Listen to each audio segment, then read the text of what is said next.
So how can you go anywhere without a plan? And that, I think, is the craziness of it, is that when people start a business, the mindset that happens, I call it like a money maker's mindset, right? Is the fact that you can get stuck in solopreneur land so easy, where you're doing it all. You're designing all your own little graphics, you're in Canva, you're doing your little website on Squarespace, like everything is you. Right. But then when you turn 95, we'll call it, we won't say 65, who's that business going to? Right. It's gone. Done. So if your goal is succession planning, you got to then decide, are you going to outsource forever? You got to have someone to be able to take it over. My whole thing is, I think it all depends on the type of business, I think we all want to have that legacy where everything that we build is passed on to the little ones or whoever, right?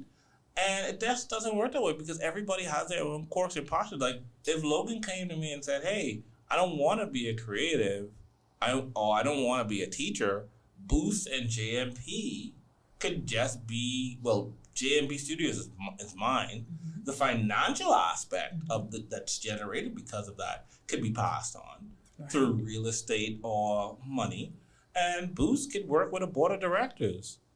You hire that could continue on and you could run it. But you still have to run it. Yeah. So I'm sure, we're definitely going to do financial literacy and business management. But you can't just have them not be part of it. I mean, you can, I guess. You can sell the company for $10 million or whatever you see in the paper, and then it goes into the wind, and now the money is part of your family's generational wealth, right? Sure. But you still have to have the acumen. One of my best friends is Ann Wells, and people know her father as being he was a deputy prime minister at one point, right? Before he passed away. Her mother was a successful attorney, Stephanie Wells, and they had 3 children. Right. So they developed lots of businesses, and each child runs their own aspect of it.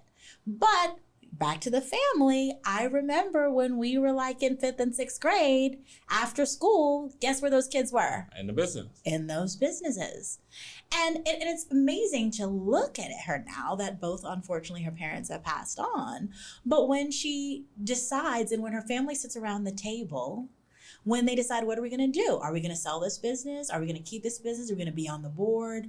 How are we going to keep the generational wealth going to our children and grandchildren?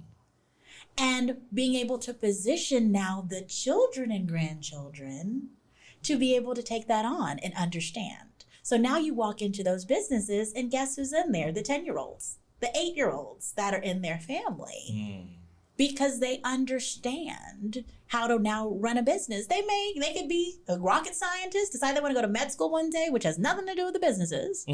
Or they could decide, I want to be able to know the business well enough to hire the right person to run it so that the wealth still stays in my family. Okay, that's a very good way to look at it. That's a very good, okay.